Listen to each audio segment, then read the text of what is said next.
है टॉर्क और दूसरा है गायरोमैग्नेटिक रेशो।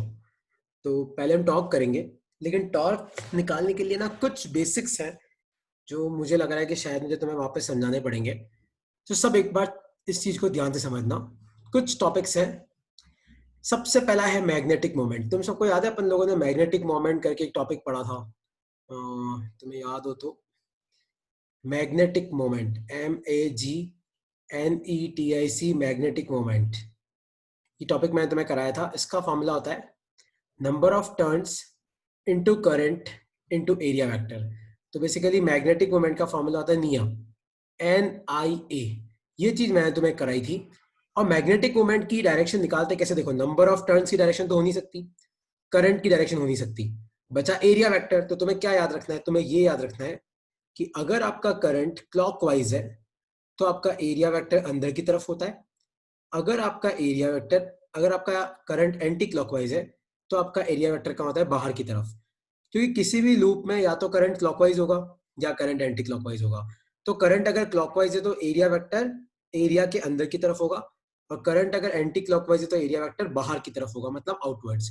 तो ये मैग्नेटिक मोमेंट आपको ये याद रखना है। मैग्नेटिक मोमेंट का फॉर्मूला क्या होता है, number of turns into current into area vector. ठीक है, एक तो तुम्हें ये फंडा याद रखना है। और दूसरा, अब इस चीज को सब लोग ध्यान से समझना, सब ध्यान से देखना। मान लो कि ये नॉर्थ पोल है और सपोज करो कि ये साउथ पोल है। तो अपनी मैग्नेटिक फील्ड कहां से कहां होती है, मैग्नेटिक फील्ड होती है फ्रॉम नॉर्थ टू साउथ। और मान लो कि इन दोनों पोल्स के बीच में अपना एक लूप पड़ा हुआ है। सपोज करो कि इन दोनों पोल्स के बीच में अपना एक करंट कैरिंग लूप पड़ा हुआ है। ध्यान से देखना लूप कैसे बना रहा हूं, और लूप पे फोर्स कैसे निकालना है वो भी ध्यान से देखना। एक सेकंड। तो मान लो कि ये मेरा एक करंट कैरिंग लूप पड़ा हुआ है, ये रहा मेरा। ठीक है, ये अपना लूप पड़ा हुआ है इसके बीच में। तो मान लो इसमें करंट जो है वो इस तरीके से, तो यहाँ पे इस तरीके से करंट फ्लो कर रहा है और ये आपका करंट है। ठीक है, अब सब ध्यान से देखना। आपका मैग्नेटिक फील्ड उस तरफ है और यहाँ पे चार पार्ट है, ABCD। तो अगर तुम्हें मैं पूछूं कि बताओ AB पे जो फोर्स है, मतलब आपको बताना है कि जो AB पे फोर्स है वो कितना होगा और उसकी डायरेक्शन क्या होगी। मान लो करंट है आपका I और ये वाली लेंथ है आपकी L और ये वाली ब्रेड्थ है आपकी B। तो ध्यान से देखो, अपन फोर्स निकालें तो फोर्स आ जाएगा IL क्रॉस B। तो करंट कितना है I, और ध्यान से देखो लेंथ वेक्टर वही होता है जहां करंट है। देखो करंट कहाँ जा रहा है, करंट इस तरीके से ऊपर की तरफ जा रहा है। तो यहाँ पे अपन लिखेंगे LJ cap, cross magnetic field कितनी आ जाएगी, BI कैप। कोई डाउट तो नहीं है क्योंकि मैग्नेटिक फील्ड उस तरफ है। तो इसको तुम सॉल्व करो तो ये तुम्हारा आएगा ILB, और J क्रॉस I ये कितना आ जाएगा, -K। ठीक है, उसी तरीके से अगर तुम ध्यान से देखो तो जो BC वाला पार्ट है उसमें फोर्स कितना होगा, 0। क्यों, क्योंकि आपका करंट और मैग्नेटिक फील्ड अगर पैरेलल हो जाता है तो आपका फोर्स कितना हो जाता है, 0। उसी तरीके से अगर तुम CD पे फोर्स निकालोगे, चेक करना CD पे तुम्हारा फोर्स आएगा ILBK कैप। CD पे तुम्हारा फोर्स आएगा ILBK कैप, चेक करो। और इसमें कोई डाउट है तो पूछो, ये मैं कैसे लिख रहा हूं। और अगर तुम लास्ट फोर्स लिखना FDA, देखना वो आ जाएगा तुम्हारा 0, क्योंकि D से लेके A में आपका करंट उधर की तरफ है, आपकी मैग्नेटिक फील्ड इधर की तरफ है, तो दोनों आपके एंटी पैरेलल है, तो आपका फोर्स कितना हो जाएगा, 0। तो यहाँ पे चार फोर्स निकाले मैंने। कौन सा निकाला, AB पे निकाला, BC पे निकाला, CD पे निकाला और DA पे निकाला। किसी को इन चारों में कोई डाउट है तो पूछो, इन चारों में कोई डाउट है तो पूछो। मैंने क्या किया, नॉर्थ पोल लिया। सर फिर अंदर तो जीरो होएगा, क्या हो वो गया, जीरो होएगा मतलब इन टोटल। हाँ। तो अगर मैं पूछूं कि बताओ इस लूप पे नेट फोर्स कितना है, तो इस लूप पे नेट फोर्स कितना आ जाएगा, 0। क्योंकि इन चारों फोर्स को तुम ऐड करोगे ना तो तुम्हारा नेट फोर्स कितना आ जाएगा, 0। इसलिए ये लाइन में बार बार तुमको बोलता हूं कि net force on any current carrying loop in uniform magnetic field will be 0। तो चाहे तुम्हारा लूप गोल हो, सर्कल हो, ऐसा अमीबा टाइप हो, लेकिन अगर मैग्नेटिक फील्ड की वैल्यू यूनिफॉर्म है, कांस्टेंट है, तो आपका नेट फोर्स कितना होगा, 0। इस कंसेप्ट को तुम्हें याद रखना है। ठीक है, किसी को इस कंसेप्ट में कोई डाउट है, देखो मैंने चारों पार्ट पे फोर्स निकाल लिया, इस पे इस पे इस पे चारों को ऐड किया तो कितना आया, 0। और तुम्हें इस कंसेप्ट को याद रखना है कि नेट फोर्स होगा कितना, 0। लेकिन अब एक चीज तुम ध्यान से देखो, जो ये ए बी वाला पार्ट है ना, ध्यान से देखो सब, जो ये ए बी वाला पार्ट है ए से लेके बी तक, ध्यान से देखो इस पे फोर्स कहाँ है, अंदर की तरफ। लेकिन जो ये सी डी वाला पार्ट है ना, ध्यान से देखो, तो इस पे फोर्स कहाँ है, बाहर की तरफ। तो आपका जो लूप है, अपने लूप पे नेट फोर्स कितना है, अपने लूप पे नेट फोर्स 0 है, लेकिन अपने लूप पे नेट टॉर्क 0 नहीं है। नेट फोर्स 0 है लेकिन नेट टॉर्क 0 नहीं है, तो होगा क्या, आपका जो ये लूप है ना, ये इस तरीके से घूमेगा। सबको दिख रहा है एनिमेशन? आपका जो लूप है ना, वो इस तरीके से इन दोनों पोल्स के बीच में क्या करेगा, घूमेगा। क्यों घूमेगा? क्योंकि लूप पे नेट फोर्स 0 है, नेट टॉर्क 0 नहीं है। समझ में आया तुम्हें? लूप पे क्या 0 है? लूप पे नेट फोर्स 0 है। आपका जो टॉर्क है that is not equal to 0। तो अब हम लोग टॉर्क की वैल्यू निकालेंगे कैसे, सब ध्यान से देखना। अब हम लोग टॉर्क की वैल्यू कैसे निकालेंगे, सब लोग उसको समझना, एक बार सब ध्यान से देखना। तो मान लो कि ये अपना नॉर्थ पोल है और ये अपना साउथ पोल है, और किसी मोमेंट ऑफ टाइम पे मेरा लूप इस तरीके से पड़ा हुआ है। किस तरीके से पड़ा हुआ है? इस तरीके से। याद है, मान लो कि इस वाले पे फोर्स ऊपर की तरफ है, और कितना फोर्स है, आई एल बी। तो हमने अभी देखा, एक तरफ अगर ऊपर की तरफ होता है तो दूसरी तरफ कहाँ होता है, नीचे की तरफ। तो यहाँ पे नीचे की तरफ क्या आ जाएगा, आई एल बी। आपकी मैग्नेटिक फील्ड कहाँ है, अपनी मैग्नेटिक फील्ड उस तरफ है। मैग्नेटिक फील्ड कहाँ है, उस तरफ। तो मान लो कि ये सेंटर है और आपकी मैग्नेटिक फील्ड उस तरफ है। और मैंने क्या कहा था, मैग्नेटिक मोमेंट क्या होता है, magnetic moment perpendicular to area होता है। तो ये आपका मैग्नेटिक मोमेंट है, और इसको ऐसे एक्सटेंड करो और इसको पीछे की तरफ एक्सटेंड करो। मान लो एम और बी के बीच में जो एंगल है वो कितना है, थीटा। ये थीटा है, तो आप ध्यान से देखो ये कितना हो जाएगा, 90 माइनस थीटा। और ये 90 माइनस थीटा है, तो ये भी कितना हो जाएगा, 90 minus theta, because alternate angles are equal. और ये कितना है, 90, तो ये आपका कितना हो गया, थीटा। और ये डिस्टेंस कितनी है, ये वाली डिस्टेंस कितनी है, बी।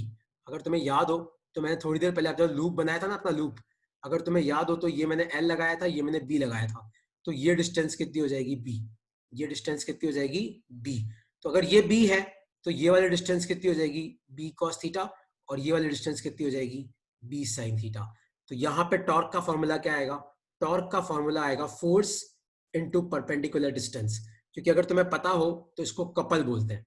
तुम लोगों ने अगर 12th 11th क्लास में पढ़ा हो, या पहले मैंने भी बताया हो तुम्हें, इसको कपल बोलते हैं। कपल मतलब अगर किसी सिस्टम पे दो फोर्स बराबर लगते हैं, एफ और एफ, तो इस पे नेट फोर्स कितना होता है, 0। क्योंकि एक एफ ऊपर की तरफ है, एक एफ नीचे की तरफ है, लेकिन इस पे क्या लगता है, टॉर्क लगता है। तो टॉर्क का फॉर्मूला होता है फोर्स इंटू परपेंडिकुलर डिस्टेंस।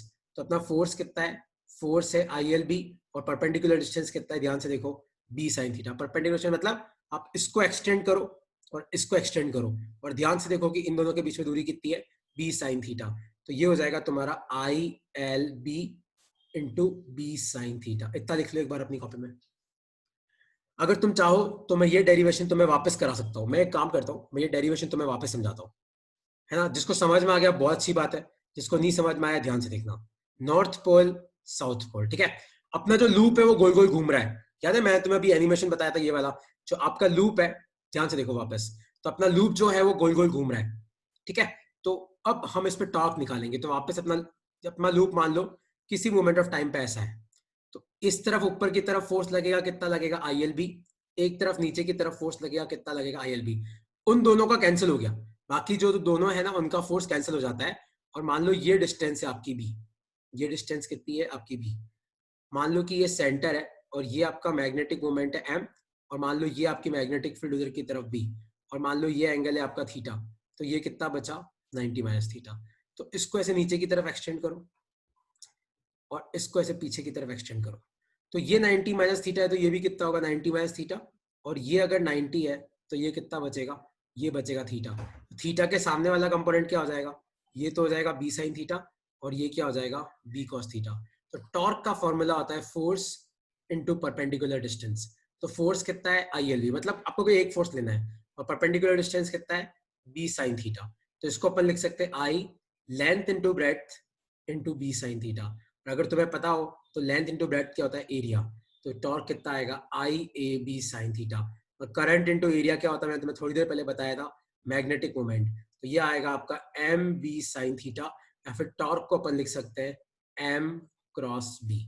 लिख लो इस डेरिवेशन को अपनी कॉपी में, torque on a current carrying loop in uniform magnetic field B. तो कोई तुम्हें पूछे कि अगर एक करंट कैरिंग लूप को मैग्नेटिक फील्ड में रखते हैं तो उसमें नेट फोर्स क्या होता है, 0। कोई फर्क नहीं पड़ता, सर्कल, ट्राइंगल, ट्रेपेजियम, कुछ भी हो, लेकिन नेट टॉर्क क्या होता है? नेट टॉर्क होता है आपका m क्रॉस b। लिख लो इसको अपनी कॉपी में, इस डेरिवेशन को। क्या डेरिवेशन है? ये है torque on a current carrying loop in uniform magnetic field. बहुत इंपॉर्टेंट टॉपिक है, क्योंकि चैप्टर नंबर 5 90% तुम्हारे सिलेबस से उड़ चुका है ना? तो ये जो टॉपिक है ये बहुत इंपॉर्टेंट है, इसको लिख लो अपनी कॉपी में।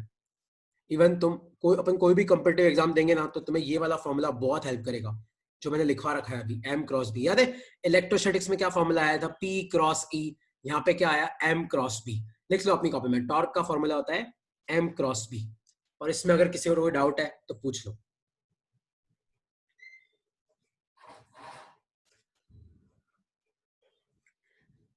कोई भी डाउट है किसी को इसमें तो क्लियर कर लो, वरना ये स्लाइड जो है ये वैसे ही भेजूंगा मैं। इसको ऐसा कैसा अपनी कॉपी में लिख लेना जैसा मैंने बना रखा है ना, बस। ये तुम्हारा एटमेक्स डेरिवेशन जो है 2 से 3 नंबर का आता है, और कॉम्पिटिटिव एग्जाम के लिए मैं तुम्हें ये फॉर्मूला यूज करना सिखाता हूँ, नीचे वाला फॉर्मूला m क्रॉस b। किसी को कोई डाउट है इसमें तो पूछ लो।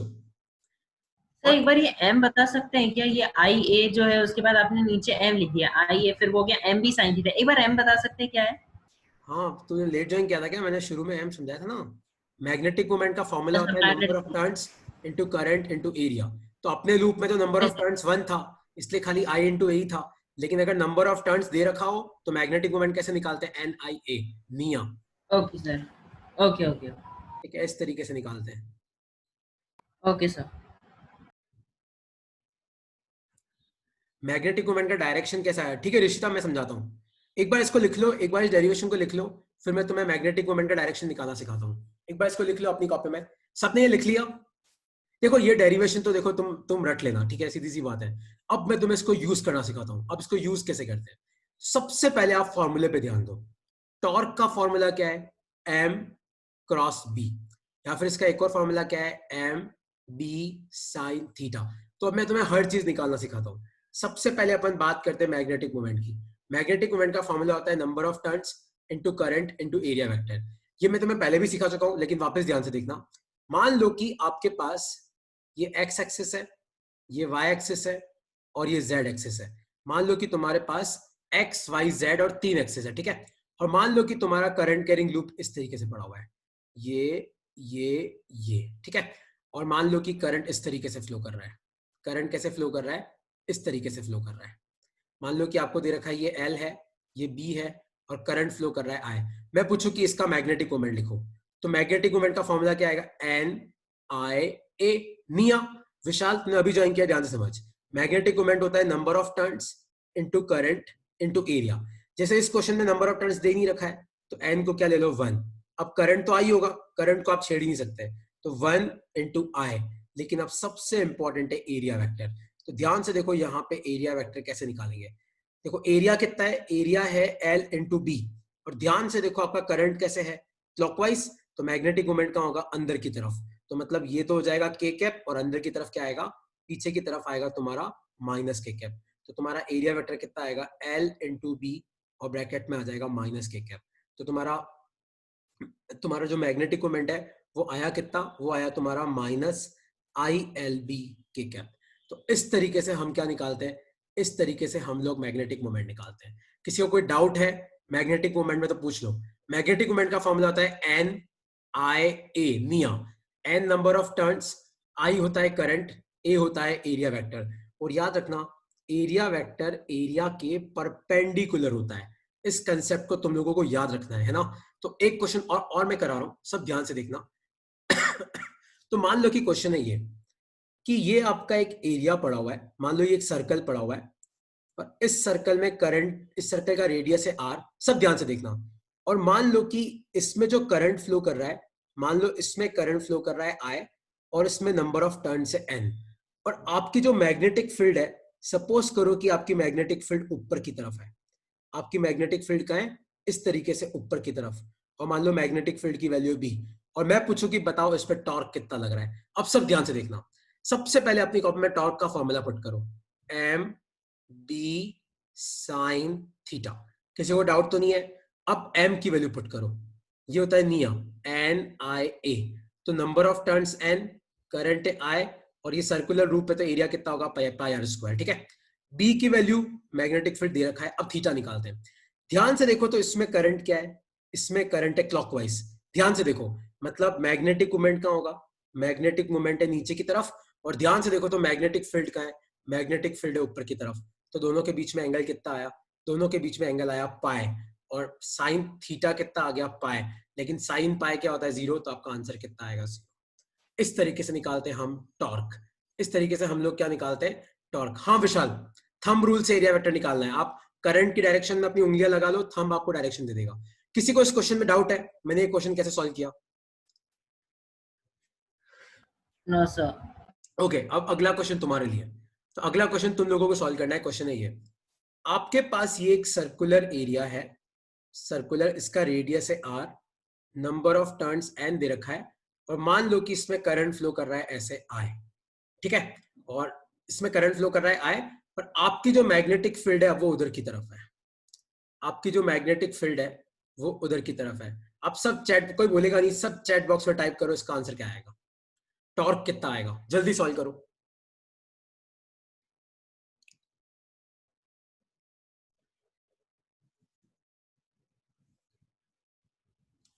जल्दी सॉल्व करो जितने भी लोग जुड़े हुए हैं।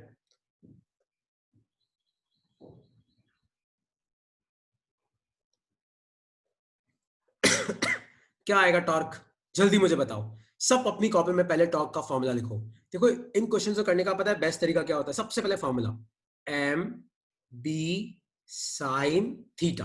अब सबसे पहले अपन एम की बात करते हैं, तो मैग्नेटिक मोमेंट कितना हो जाएगा निया, तो ये हो जाएगा number of turns into current into pi are square, कोई डाउट तो नहीं है। फिर अपन बात करते हैं मैग्नेटिक फील्ड की, बी तो बी होगा। अब यहां पे ध्यान से देखो, करंट क्या है, anti clockwise, current anti clockwise है, मतलब मैग्नेटिक मोमेंट कहाँ होगा, इस तरीके से बाहर की तरफ, ठीक है। आप अपना उंगली कर लो थंब बाहर की तरफ, और आपकी मैग्नेटिक फील्ड का है उधर की तरफ, तो आपका एंगल कितना है 90, और साइन 90 कितना होता है, theta equal to pi by 2 है, तो आपका टॉर्क कितना आ जाएगा N I pi are square B. ये आपका आंसर आ गया। कोई डाउट है किसी को तो पूछ लो, इसमें किसी को कोई डाउट है तो क्लियर कर लो, ठीक है। लेकिन ये इससे अपने को क्या मिलेगी, इससे अपने को खाली क्या मिली, वैल्यू।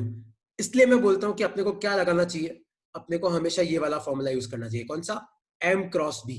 तो एम क्रॉस बी यूज करेंगे, देखो क्या आएगा, एम की जगह आ जाएगा एन आई और एरिया पाई आर स्क्वायर, और ध्यान से देखो तो एरिया वेक्टर का है ऊपर की तरफ, तो एरिया वेक्टर में क्या आ जाएगा जे कैप, क्रॉस मैग्नेटिक फील्ड का है बी आई कैप। तो सॉल्व करो तो देखो इससे आंसर क्या आएगा, इससे आ जाएगा N I B pi are square, और जे क्रॉस आई क्या होता है माइनस के, है ना।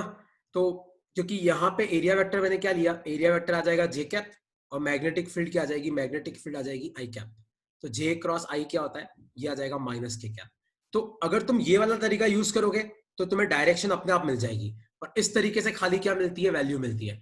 तो वो डिपेंड करता है कि क्वेश्चन में उसने क्या पूछा है। अगर क्वेश्चन में आपको वैल्यू और डायरेक्शन दोनों पूछी जाए तो फिर अपने को ये वाला तरीका यूज करना है, कौन सा, tau equal to M cross B. जैसे अगला क्वेश्चन, अगला क्वेश्चन ये है कि आपके पास एक ये रेक्टेंगुलर लूप है जिसकी लेंथ है एल, ब्रेड्थ है बी, और आपका जो करंट है इसमें आपका करंट एंटी क्लॉकवाइज है, और मान लो करंट फ्लो कर रहा है आई और नंबर ऑफ टर्न्स है एन, और आपकी जो मैग्नेटिक फील्ड है वो उधर की तरफ है। आपकी जो मैग्नेटिक फील्ड है आपको दे रखी है बी, और वो कहाँ है पीछे की तरफ। तो आपको बताना है कि इस पर टॉर्क कितना आएगा, और ध्यान से देखो मैंने वैल्यू भी पूछी है और डायरेक्शन भी पूछी है, सोचो कितना आएगा, सब सॉल्व करो इसका आंसर कितना आएगा। और डाउट है तो पूछो, आप मुझे एग्जैक्ट पूछो कि कहाँ पे डाउट आया, ये नहीं कि पूरे क्वेश्चन में डाउट है। लिखो अपनी कॉपी में टॉर्क का फॉर्मूला लिखो एम क्रॉस बी, और एम निकालने की कोशिश करो। सर नंबर ऑफ टर्न्स कितना, एन, एन बड़ा एन, एन। हाँ बड़ा एन।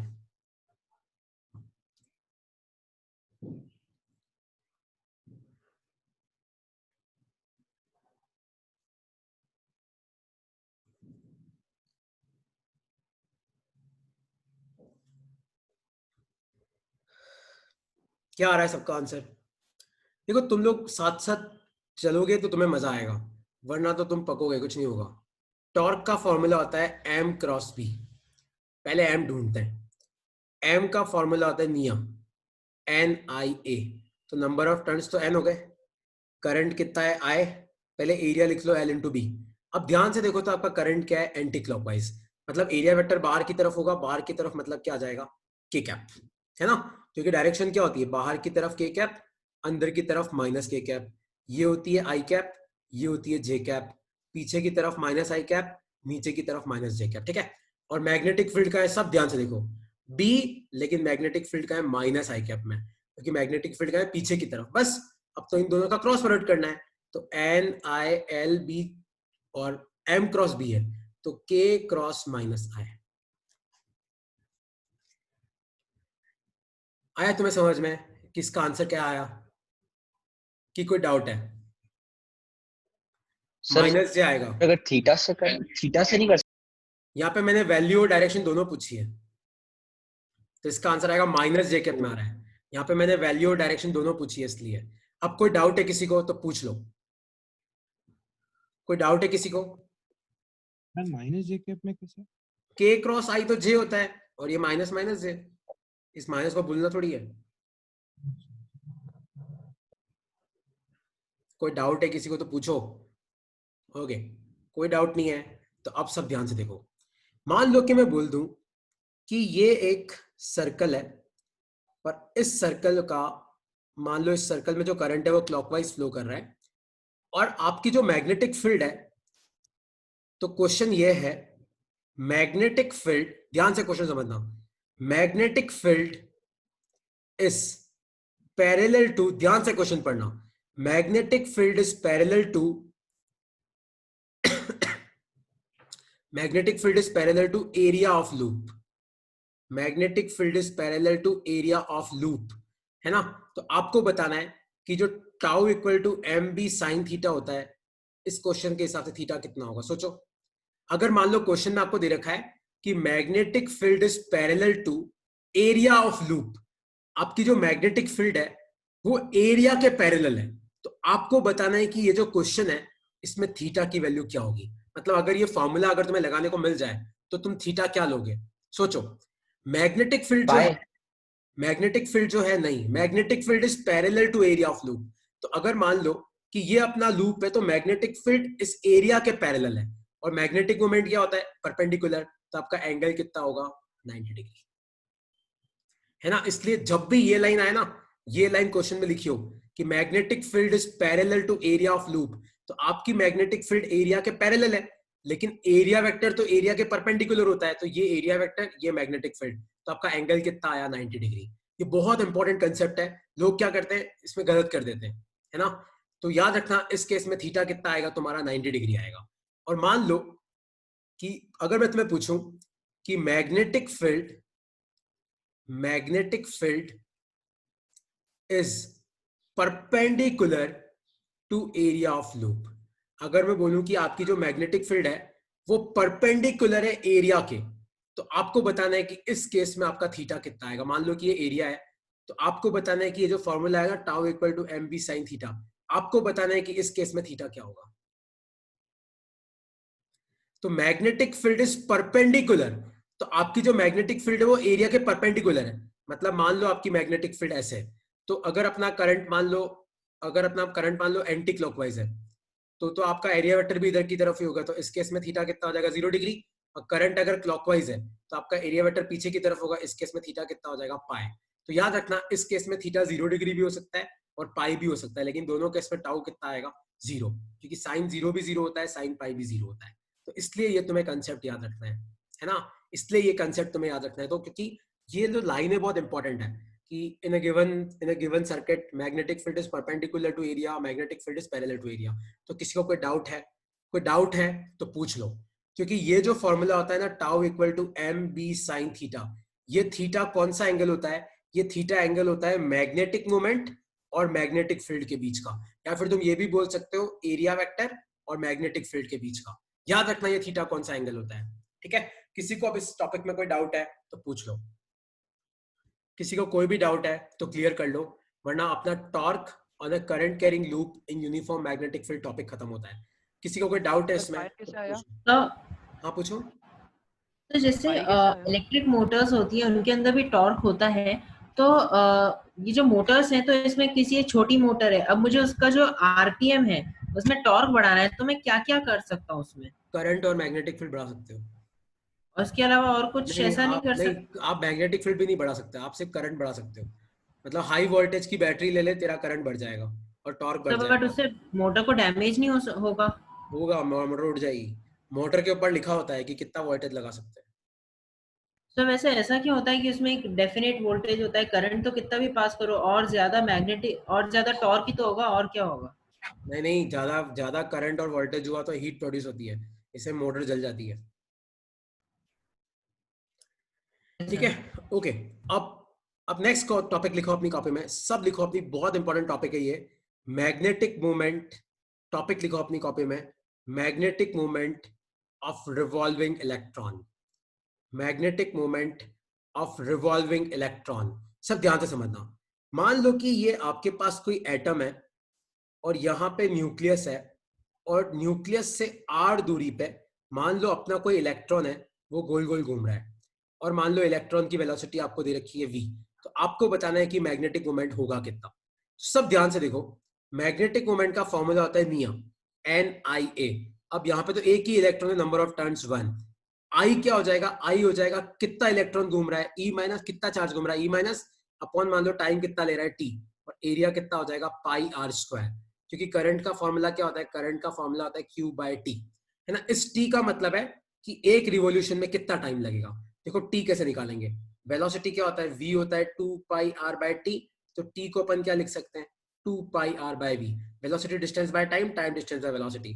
तो इसको पुट करो तो ये कितना आएगा, देखो e minus into pi are square upon 2 pi r, और आपका v ऊपर चला जाएगा। तो पाई से पाई गया, आर से आर गया, तो ये कितना आया, ये आया आपका E V R divided by 2। तो ये आपका आया मैग्नेटिक मोमेंट। इसको लिखते हैं म्यू एल भी लिखते हैं, लिख लो इसको, magnetic moment of revolving electron. लिख लो इसको अपनी कॉपी में टॉपिक को, magnetic moment of revolving electron. Electron का charge into velocity of electron into radius of path divided by 2। लिख लो इसको अपनी कॉपी में,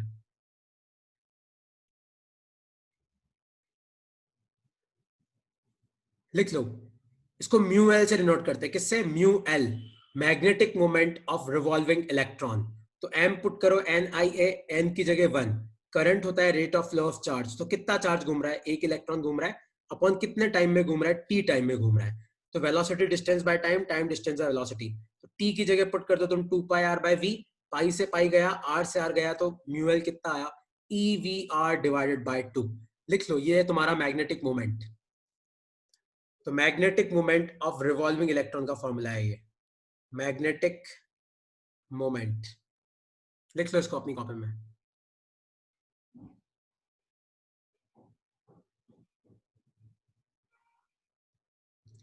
magnetic moment of revolving electron का फॉर्मूला आया EVR डिवाइडेड बाय 2। ठीक है, अब हम बात करते हैं, अगर तुम लोगों को याद हो तो एक टॉपिक आता है 11th क्लास में, तुम लोगों ने केमिस्ट्री में पढ़ा होगा शायद, एंगुलर मोमेंटम, या फिजिक्स में भी आता है, सॉरी केमिस्ट्री क्या, एंगुलर मोमेंटम। अगर तुम्हें याद हो तो एंगुलर मोमेंटम होता है L, और उसका फॉर्मूला होता है MVR, याद है। तो यहाँ पे कौन घूम रहा है, इलेक्ट्रॉन। तो एंगुलर मोमेंटम कितना हो जाएगा, MVR। तो म्यूएल को अपन क्या लिख सकते हैं, म्यूएल कितना आया, E minus V R by 2। आप ऊपर भी मास ऑफ इलेक्ट्रॉन से मल्टीप्लाई करो, नीचे भी मास ऑफ इलेक्ट्रॉन से मल्टीप्लाई करो, तो ये क्या हो जाएगा, E माइनस अपॉन 2 ME। और इसको अलग कर लो, किसको, MVR को। तो MVR क्या होगा, L। तो म्यूएल को अपन क्या लिख सकते हैं, E minus upon 2 ME into L। लिख लो इसको।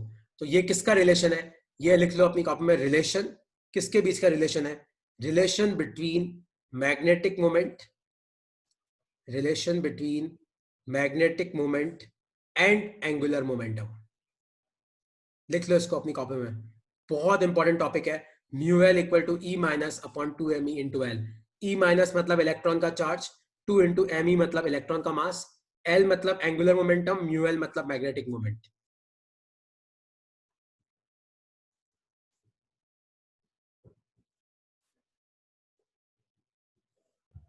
Sir can you please re explain, आपने वो मैग्नेटिक मोमेंट का जहां से स्टार्ट किया था सिर्फ वही वाला बता देंगे क्या? एक सेकंड, बाकी लोग लिख लें फिर मैं बताता हूँ। ओके, एक बार आप बता दीजिए सर। ठीक है, तो एक बार वापस देखना। तो पहले हमने क्या निकाला, पहले हमने निकाला मैग्नेटिक मोमेंट। वो क्या था, NIA। तो नंबर ऑफ टर्न्स 1, कितना चार्ज घूम रहा है, E माइनस कितने टाइम में घूम रहा है T, एरिया कितना था पाई आर स्क्वायर। तो T को अपन क्या लिख सकते हैं, 2 pi r by we into क्या आ जाएगा पाई आर स्क्वायर। तो पाई से पाई गया, आर से आर गया, तो अपना जो मैग्नेटिक मोमेंट है उसको नोट करेंगे म्यू एल से, ये हो जाएगा तुम्हारा EVR बाय 2। और फिर आते हैं अपन एंगुलर मोमेंटम पे। एंगुलर मोमेंटम का फॉर्मूला होता है MVR। तो यहाँ पे अपन क्या करेंगे, ये जो फॉर्मूला है ना EVR बाय 2, यहाँ पे ऊपर भी इलेक्ट्रॉन के मास से मल्टीप्लाई करो, नीचे भी इलेक्ट्रॉन के मास से मल्टीप्लाई करो। तो यहाँ पे ये जो MVR है इसको तो मैं L लिख सकता हूँ। तो आपका म्यू एल क्या आया basically, E minus upon 2me into L. और याद रखना ये भी वेक्टर क्वांटिटी है, ये भी वेक्टर क्वांटिटी है। तो अगर मैं इलेक्ट्रॉन के चार्ज को लिखूंगा माइनस E अपॉन 2me तो इंटू एल, इसको लिख लो। और ये जो रेशो आता है ना, ये वाला रेशो, इसको बोलते हैं हम गायरोमैग्नेटिक रेशो। ये जो है ना E minus E upon 2me, ये होता है आपका जायरो या फिर गायरोमैग्नेटिक रेशो। याद रखना गायरोमैग्नेटिक रेशो होता क्या है, गायरोमैग्नेटिक रेशो होता है magnetic moment divided by angular momentum, दोनों की वैल्यू। गायरोमैग्नेटिक रेशो होता क्या है, magnetic moment divided by angular momentum. लिख लो। और इसकी यूनिट क्या आएगी, इसकी यूनिट आएगी कूलम अपॉन केजी, क्योंकि ऊपर चार्ज है और नीचे मास है। तो कोई तुम्हें पूछेगी गायरोमैग्नेटिक रेशो की ऐसा यूनिट क्या होती है, तो वो क्या होती है, कूलम डिवाइडेड बाय केजी। लिख लो इसको। तो पहले तुमने क्या करना है, पहले तुम्हें मैग्नेटिक मोमेंट डिराइव करना है और फिर तुम्हें एंगुलर मोमेंटम का फॉर्मूला लिखना है MVR, और फिर इन दोनों में रिलेशन निकालना है, किसमें, mu equal to E minus upon 2me into L. तो आपका magnetic moment divided by angular momentum कितना आ जाएगा, ये आ जाएगा आपका E अपॉन 2me। इसको बोलते हैं हम गायरोमैग्नेटिक रेशो। और इसकी ऐसा यूनिट क्या होती है, इसकी ऐसा यूनिट होती है कूलम अपॉन केजी। लिख लो इसको अपनी कॉपी में।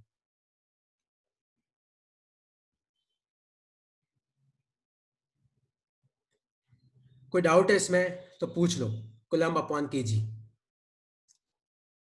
ठीक है। अच्छा, ये मीटिंग अब 5 मिनट में खत्म हो जाएगी, तो मुझे 2 मिनट जल्दी टॉपिक कराना है। तो वापस सुनना, गायरोमैग्नेटिक रेशो का फॉर्मूला होता है magnetic moment divided by angular momentum, ये फॉर्मूला होता है। ठीक है। इसको अपन लिखते हैं mu L divided by L. और इसकी वैल्यू क्या आती है, इसकी वैल्यू आती है माइनस E अपॉन 2me। ये माइनस ये बताता है कि ये दोनों वेक्टर एंटी पैरेलल है, मतलब एक अगर आई कैप में, दूसरा माइनस आई कैप में। और लास्ट लिख लेना, अगर तुम्हें पता हो तो नील बोर का हाइपोथेसिस है कि MVR equal to NH upon 2 pi. ये नील बोर का थर्ड हाइपोथेसिस है, अगर तुम्हें याद हो तो। Angular momentum is N into H by 2 pi. तो अपन म्यू एल को क्या लिख सकते हैं, ये हो जाएगा माइनस E अपॉन 2me, और L की जगह लिखो अपन NH बाई 2 पाई। तो ये फॉर्मूला अपनी कॉपी में लिख लो। अगर इसमें आप N की वैल्यू 1 डालते हो तो म्यू एल की वैल्यू क्या हो जाएगी, minus EH upon 4 pi me। और इसको बोलते हैं हम बोर मैग्नेटम, इसको बोलते हैं हम बोर मैग्नेटन। लिख लो बस, इसके साथ अपना टॉपिक खत्म होता है। तो कोई तुम्हें पूछे बोर मैग्नेटन क्या होता है, बोर मैग्नेटन मतलब magnetic moment of first orbit. Bore magneton का मतलब क्या होता है, magnetic moment of first orbit. First orbit क्यों, क्योंकि मैंने n की वैल्यू कितनी डाली, 1। तो लिख लो इसको अपनी कॉपी में। तो पहले आपको m डिराइव करना है, फिर आपको l लिखना है, फिर आपको m और l के बीच का रिलेशन निकालना है। तो m अपॉन l जो होता है वो होता है गायरोमैग्नेटिक रेशो, है ना। और इसका फॉर्मूला क्या होता है, E upon 2me। Coulomb upon KG उसकी ऐसा यूनिट होती है। और फिर अगर तुम्हें याद हो तो ये नील बोर का थर्ड हाइपोथेसिस है, L equal to MVR equal to NH by 2 pi. तो L की जगह मैंने क्या पुट किया, NH अपॉन 2 पाई। और जब मैं n को 1 पुट करूंगा तो म्यू कितना आ जाएगा, minus EH upon 4 pi me। तो जो वो इसको बोलते हैं बोर मैग्नेटन। तो magnetic moment of first orbit is called as Bohr magneton. लिख लो इसको अपनी कॉपी में। तो पहली ऑर्बिट का जो मैग्नेटिक मोमेंट होता है उसको हम बोलते हैं बोर मैग्नेटन। पहली ऑर्बिट का जो मैग्नेटिक मोमेंट होता है, तो magnetic moment of first orbit is called as Bohr magneton. ठीक है। और कोई डाउट है इसमें तो पूछ लो। तो अब इस चैप्टर में तुम्हारा खाली एक टॉपिक बाकी है, वो है गैल्वेनोमीटर। तो बेसिकली इस वीक तुम्हारा ये चैप्टर खत्म हो जाएगा। तो तुम्हारा काम क्या है, मैं तुम्हें आज टॉर्क की शीट भेजूंगा, tau equal to m cross b। एक मैं तुम्हें किसकी टॉर्क की शीट भेज रहा हूँ, वो शीट तुम्हें सबमिट करनी है टॉर्क की। और इस गायरोमैग्नेटिक रेशो और बोर मैग्नेटिक का कुछ क्वेश्चन हुआ तो वो तुम्हें भेज रहा हूँ। ठीक है। चलो, और कोई डाउट है तो पूछ लो। सर अभी भेज दोगे क्या? अभी तो नहीं यार, मैंने बनाई नहीं है, मैं थोड़ा टाइम लगेगा, 3-4 बजे बच जाएगी यार आज, पर मैं भेज दूंगा, शाम तक भेज दूंगा, कोई नहीं, कल कर लियो आराम से, कोई दिक्कत नहीं है। ठीक है, तो तुम्हें टॉर्क की शीट सबमिट करनी है और गायरोमैग्नेटिक रेशियो और बोर मैग्नेटन की डेफिनेशंस तुम्हें याद करनी है। ठीक है, चलो ओके यार, और कोई डाउट है तो तुम मुझे पूछ सकते हो।